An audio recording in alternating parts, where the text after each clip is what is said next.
What's guys, Sanjyot Keer here, welcome to IFL। साबूदाना की खिचड़ी बना रहा हूँ। अब ये महाराष्ट्रियन घरों में तो बनती ही है बहुत ज़्यादा, दूसरे भी हाउस होल्ड्स में बनाई जाती है और यूजुअली साबूदाना फास्ट के दौरान, उपवास होता है जब भी, तब खाया जाता है। साबूदाना की खिचड़ी बनती है, साबूदाना के वड़े बनते हैं और मुझे पर्सनली बहुत ज़्यादा पसंद है साबूदाना के वड़े खाना और खिचड़ी भी खाना।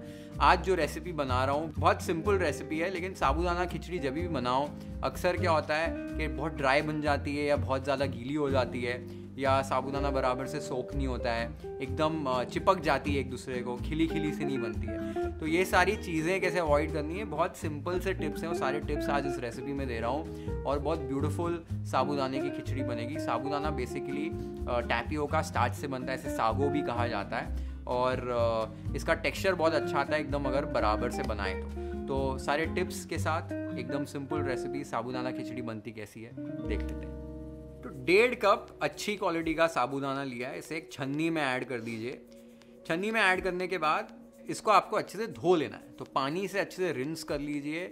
हल्का हल्का आपको साबूदाना को मिलाना है कि जो एक्सेस स्टार्च है साबूदाना के ऊपर वो निकल जाए। वो स्टार्च रह जाता है तो क्या है, साबूदाना चिपकता है जब इसको पकाएं तो स्टार्च एक बार निकल जाए, आप देखेंगे पानी में एकदम स्टार्च निकल जाएगा। ये पानी को फेंक दीजिए। अब इस साबूदाने को एक बड़े से बोल के अंदर ट्रांसफ़र कर दीजिए सोक करने के लिए। जितना आपने साबूदाना लिया है इक्वल अमाउंट आपको पानी लेना है। तो 1.5 कप साबूदाना लिया है, 1.5 कप पानी ले लीजिए। आप जो भी मेजरमेंट लेंगे, अगर 1 कटोरी साबूदाना ले रहे हैं, सेम कटोरी में एग्जैक्ट पानी माप कर इसमें ऐड कर दीजिए। इसको ढककर अभी आपको 4 से 5 घंटों के लिए अच्छे से सोक कर लेना है। साबूदाना अच्छे से सोक करना बहुत इंपॉर्टेंट है। होता क्या है, जब ये साबूदाना सोक होता है हल्का सा फूल जाता है, पानी अब्जॉर्ब कर लेता है, काफ़ी स्टार्च होता है इसके अंदर। तो जब अच्छे से साबूदाना सोक हुआ है तो आपकी खिचड़ी या वड़े कुछ भी बना रहे हैं साबूदाने से तो बहुत अच्छे बनते हैं। इसका जो यूजुअल टाइम है 4 से 5 घंटे में अच्छे से सोक हो जाता है। एकदम श्योर शॉट होना है तो 6 घंटे के लिए सोक कर दीजिए। परफेक्ट साबूदाना सोक होता है। हमेशा रेशियो एकदम परफेक्ट रहेगा, 1:1 1:1 रेशियो पानी और साबूदाने का रखोगे, साबूदाने में कभी भी गड़बड़ होएगी नहीं। और स्टार्टिंग में अच्छे से धो लेना है, जो मैंने आपको टिप बताई, धो लीजिए अच्छे से कि वो एक्सेस स्टार्च है वो निकल जाना चाहिए। एक बार आपने साबूदाने को अच्छे से सोक कर लिया है, इसको टेस्ट कैसे करना है मैं आपको बताता हूँ। तो आप देख सकते हो 5 घंटे बाद हमारा साबूदाना एकदम अच्छे से सोक हो चुका है। इसको जब आप मिलाएंगे तो नीचे इसमें पानी बिल्कुल भी नहीं रहना चाहिए और एकदम नीचे से गीला गीला नहीं लगना चाहिए, अच्छे से सोक हो जाना चाहिए, अच्छे से फूल जाएगा और एकदम गीला गीला नहीं लगेगा, थोड़ा सा मॉइस्ट लगेगा। तो साबूदाना एकदम परफेक्टली हमारा सोक हो गया है। अब साबूदाना खिचड़ी बनाने के लिए पहले मैं मूंगफली जो है उसको थोड़ा सा क्रश कर ले रहा हूँ। तो यहाँ पर स्किनलेस रोस्टेड मैंने मूंगफली ली है, इसको एक हमाम दस्ते में ट्रांसफ़र कीजिए और इसको दरदरा आपको कूटना है। अगर मूंगफली कच्ची ले रहे हैं तो पहले इसको ड्राई रोस्ट कर लीजिए, छिलका निकाल लीजिए, फिर उसके बाद इसको कूटिए। थोड़ा सा भूनना बहुत ज़रूरी है मूंगफली को। आप देख रहे हो मैंने इसको बहुत ज़्यादा एकदम पतले पाउडर में नहीं पीसा है, दरदरा इसको मैंने रखा है, ये बहुत इंपॉर्टेंट है। मूंगफली का जो टेक्सचर है साबूदाने की खिचड़ी में वो बहुत बढ़िया आता है। मैं कोशिश करता हूँ कि इसको थोड़े मोटे मोटे पीसेस में रखूँ। एक आधी मूंगफली थोड़ी होल भी रह जाए, हाफ्स भी रह जाए तो चलेगा, कोई फ़र्क नहीं पड़ता है। पर वो टेक्सचर साबूदाने के साथ बहुत अच्छा लगता है क्योंकि साबूदाना बहुत सॉफ्ट होता है, तो बीच में कुछ क्रंच आता है तो बहुत मज़ा आता है। कई रेसिपीज़ में होल मूंगफली को भी तेल के अंदर फ्राई करके सीधा ऐड कर दिया जाता है, वो भी सही तरीका है। मैं इस तरीके से बनाता हूँ। एक बार मूंगफली को आपने इस तरीके से कूट लिया है, बस साबूदाना खिचड़ी फटाफट बन जाएगी। तो एक कढ़ाई ले लीजिए, कढ़ाई के अंदर 2 से 3 टेबलस्पून आपको घी ले लेना है। घी लेना बहुत इंपॉर्टेंट है, तेल में मत बनाइए। घी एक बार आपका अच्छे से गर्म हो जाए तब इसमें 2 टीस्पून जीरा ऐड करना है, 2 से 3 चॉप की हुई हरी मिर्च, 10 से 12 कड़ी पत्ते और 2 यहाँ पर मैंने बॉईल किए हुए आलूओं को डाइस करके ऐड कर दिया। अभी हाई फ्लेम पर आपको 2 से 3 मिनट तक ये तड़के को और आलू को साथ में पकाना है कि आलू पे हल्का सा रंग चढ़ जाए। आलू इस स्टेज पर आप कच्चे भी ऐड कर सकते हो। कच्चे आलू ऐड करोगे तो मीडियम लो फ्लेम पे धीरे धीरे आपको आलूओं को पकाना है जब तक आलू नहीं पक जाते हैं। आज मैं बॉइल्ड आलू यूज़ कर रहा हूँ तो इन्हें हमें पकाना नहीं है, हल्का सा रंग देना है। तो 2 से 3 मिनट आलूओं को मैंने भून लिया है।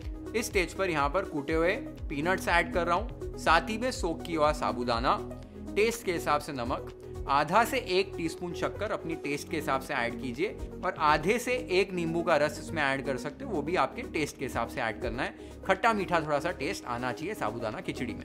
फिर एकदम लाइटली आपको हल्के हाथों से इसको स्टर करना है हाई फ्लेम पर 2 से 3 मिनट के लिए। अच्छे से 2 से 3 मिनट के लिए हाई फ्लेम पर हल्के हाथों से स्टर करते हुए पका लीजिए। 2 से 3 मिनट हो जाए तब एक ढक्कन लगाइए, एकदम लो फ्लेम कर दीजिए और लो फ्लेम पर बस 2 से 3 मिनट के लिए आपको ढक कर रखना है, या जब तक कि आपका जो साबूदाना है वो ट्रांसलूसेंट नहीं हो जाए तब तक इसको ढककर पकाइए। 2 से 3 मिनट बाद ढक्कन निकालिए। आप देख सकते हैं कि साबूदाना जो है अच्छे से पक चुका है। इसकी जो निशानी है ये ऐसे ट्रांसलूसेंट हो जाएगा, पकने से पहले ये वाइट कलर का दिखता है, अभी देखो ट्रांसलूसेंट हो गया है, यानी कि साबूदाना एकदम अच्छे से पक चुका है। आप देख सकते हो एकदम खिला खिला साबूदाना बना है, बिल्कुल भी चिटक नहीं रहा है, बिल्कुल भी ड्राई नहीं हुआ है, एकदम मॉइस्ट है। परफेक्ट खिचड़ी हमारी बनी है। बस ऊपर से ताज़ा कटा हुआ धनिया ऐड कीजिए, हल्का सा स्टर कीजिए और ये आप देख सकते हो हमारी साबूदाना खिचड़ी रेडी हो गई है। Let's plate it waffle style.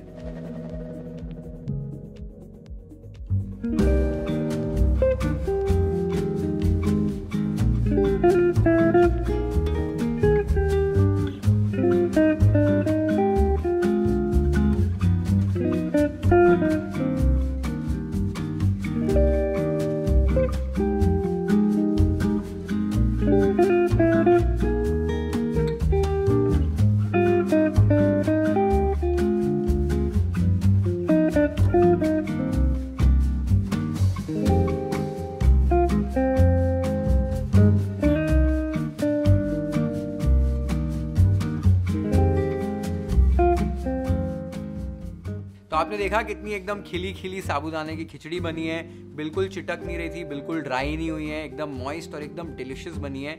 जो टिप्स आपको मैंने सिंपल वाले बताए हैं वो फॉलो कीजिए और साबूदाना की खिचड़ी हमेशा अमेजिंग बनेगी। मैं पर्सनली आलू थोड़ा सा ज़्यादा ऐड कर देता हूँ क्योंकि मेरे को आलू बहुत मज़ा आता है साबूदाना की खिचड़ी में खाने को। बाकी सारी जो चीज़ें हैं, खट्टा मीठा हर एक चीज़ आप कम ज़्यादा अपने टेस्ट के हिसाब से कर सकते हैं। ज़रूर ट्राई कीजिए रेसिपी और मुझे कमेंट्स में बताइए आपको ये रेसिपी कैसे लगी। Share this video with your friends and family, hit the like button if you like this recipe, follow and subscribe to YFL if you haven't yet. Have an amazing time with this beautiful sabudana khichdi recipe at your home. Cheers.